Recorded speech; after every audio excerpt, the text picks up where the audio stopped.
Alhamdulillah, wassalatu wassalamu ala rasulillah wa ala alihi wa sahbihi ajma'in. Thumma amma ba'd. So we were talking about Surah Al-Baqarah, and wait. What were we talking about? What were we talking about so far? What did we talk about so far? The four elements of communication. Three? Okay, what are they? Content? Style? So what kind of audience is Surah Ar Rahman originally? Stubborn people. Stubborn people. That's what I gave you so far, yeah? And now we know something about its style. Its style repeats itself, and that's very suitable for who? Stubborn people. Stubborn people need to hear something more than once for it to get inside their head. So there's this one message that is so important in this surah that Allah wants to instill into the people that are very stubborn, but they're just not getting it. So they have to hear it like many, many times. And what is that one message? فَبِأَيِّ آلَاءِ رَبِّكُمَا تُكَذِّبَانِ. But more about that a little later. I want to talk to you now, inshallah. This is still part of my introduction. I'm a student of the order of surahs of the Qur'an also, and how Allah organizes lessons in the Qur'an. And what I want to talk to you now about, before I talk about Surah Ar Rahman, is the next surah, a little bit, just a little bit. What is the next surah? Does anybody know? Surah Al-Waqi'ah. Surah Al-Waqi'ah. Surah Al-Waqi'ah is interesting. It has a number of subjects. I'm gonna list 5 of them in order. What are the 5 main topics of Surah Al-Waqi'ah? I just want you to pay attention and see if you can remember. If you can remember, I am impressed. Because I know it's a lot. 5 is a lot. 3 was easy. This is 5. So, 5 topics of Surah Al-Waqi'ah. The first of them, the first main topic that comes up, Allah calls them as-sabiqun as-sabiqun, ulaika al-muqarrabun, fi jannatin na'im. The first and the foremost, the highest ranking people in Jannah. Allah talks about them first. That's the first main topic of Surah Al-Waqi'ah. Okay. The second topic of Surah Al-Waqi'ah, the main topic, is Ashabul Yameen, the people of the right hand. Now, people of the right hand are also people of Jannah, yes?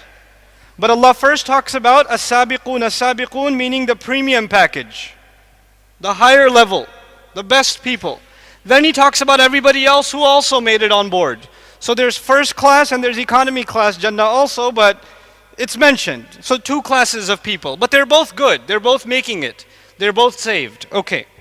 The third section is Ashabu Shimal. Ma Ashabu Shimal. The people of the left hand.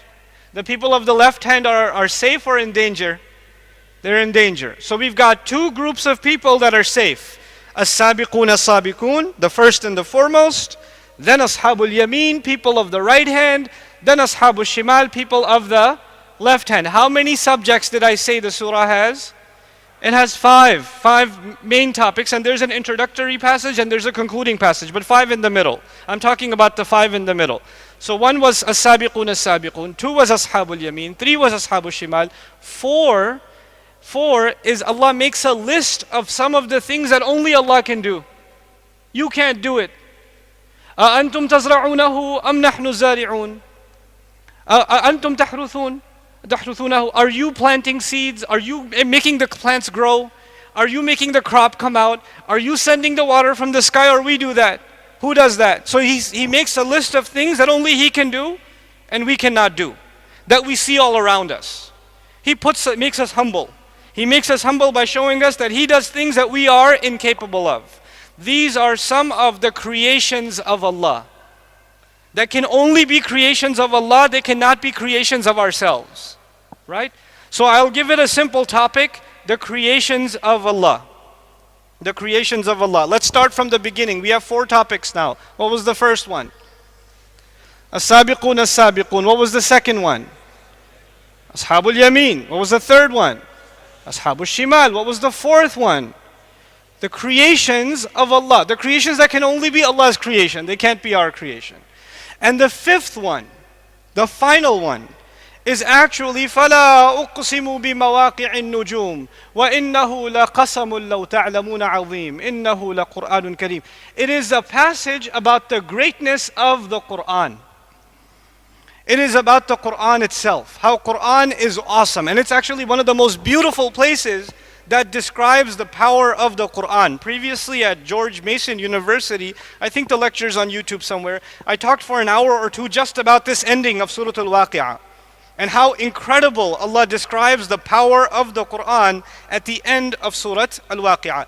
These are the 5 main subjects of Surah Al-Waqi'ah. The last one was the greatness of the Qur'an.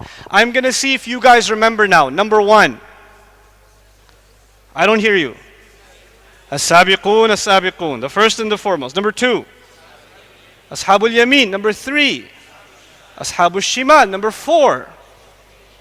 The creations of Allah. And number 5, the greatness of the Qur'an. But I'm not talking to you today about Surah Al-Waqi'ah. I came to talk to you about Surah Ar Rahman. Surah Ar Rahman also has 5 subjects. 5 subjects. Subject number 1, the greatness of the Qur'an. What was subject number 5 in Surah Al-Waqi'ah? The greatness of the Qur'an. Subject number 1 in Surah Ar Rahman is Ar Rahmanu allama al-Qur'an. That's the greatness of the Qur'an being talked about. Okay. Subject number 2 in Surah Ar Rahman is Allah's creations. Ash-shamsu wal-qamaru bihusban, wal-najmu wal-shajaru yasjudan, was-sama'a rafa'aha wa wada'a al-mizan. Oh my God, and it goes on. That's subject number 2. The last subject of Surah Al-Waqi'ah was the greatness of the Qur'an. The first subject of Surah Ar Rahman is the greatness of the Qur'an. The second last subject, backwards, subject number 4 of Surah Al-Waqi'ah was what? Creations of Allah. And the second subject of Surah Ar Rahman is creations of Allah.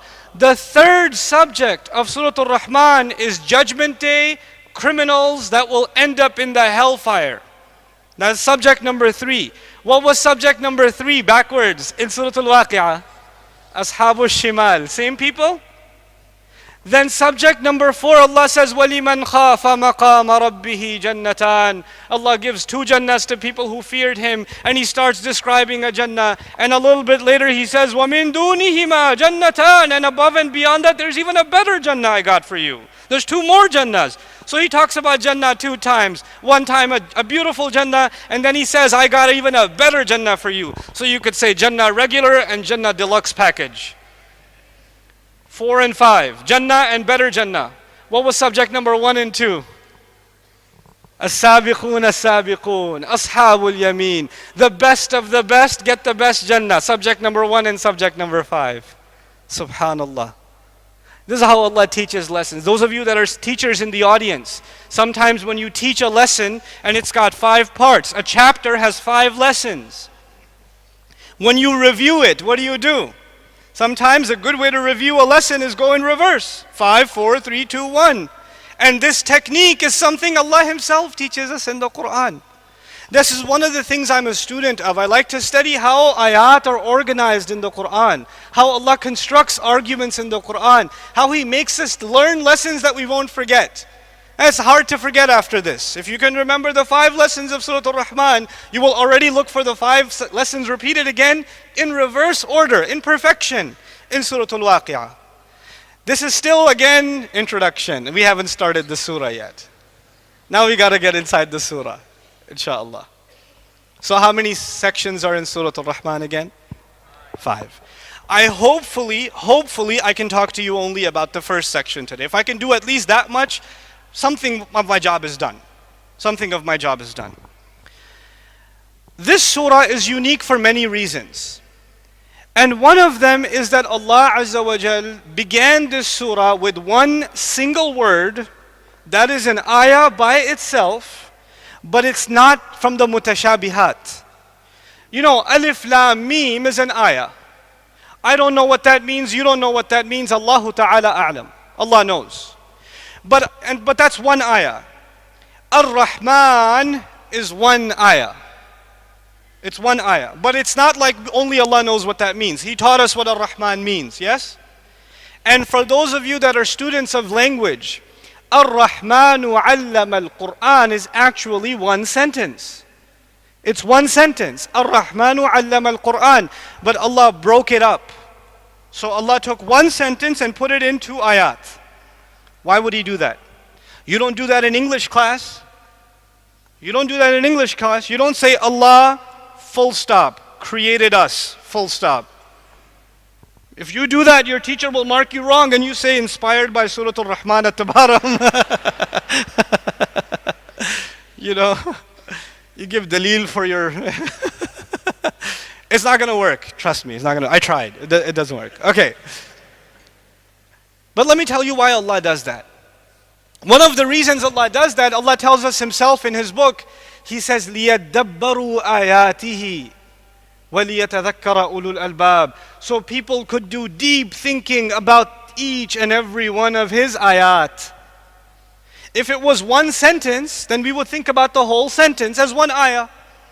But Allah wants me to think about it and you to think about it. He wants us to think about just Ar Rahman by itself before you think about Allama al-Qur'an. You should not think about Allama al-Qur'an until you stop and reflect and think about just Ar Rahman. We would not have stopped and thought about Ar Rahman by itself if it was one ayah. We would have just said Ar Rahmanu allama al-Qur'an. But He said Ar Rahman. Stop. This is an ayah. This is an ayah by itself. Subhanallah.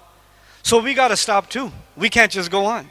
We have to stop and think about this word. What does it mean? Where does it come from? You know, we use this word all the time. We say Bismillah ar-Rahman ar-Rahim. We say Fatiha all the time. Alhamdulillahi Rabbil Alameen. Ar-Rahman ar-Rahim. We use the word all the time. But what does it mean? Can anybody give me an English translation that you've read before? Ar-Rahman, anybody? Merciful. Some people use beneficent, right? Compassionate. I don't know. Beneficent. Have you ever used beneficent in a conversation with anybody before? I mean, does that ever normally come up in conversation? Because if it does come up, see me afterwards. I know a psychologist. You don't normally use the word beneficent in conversation, yes? The purpose of translation is so you and I can understand. And translation should be with words that you can actually use, that you actually relate to. If you translate with words that you can't relate to, then it defeats the purpose of translation. It defeats the purpose. And the other problem is the easier word is merciful. Merciful is easy to understand for most people who understand English. They know the word merciful. But the problem with the word, there's also a problem with this word, is that it's actually different from the word rahmah. Mercy is different from the word rahmah. And I first want to explain that difference to you.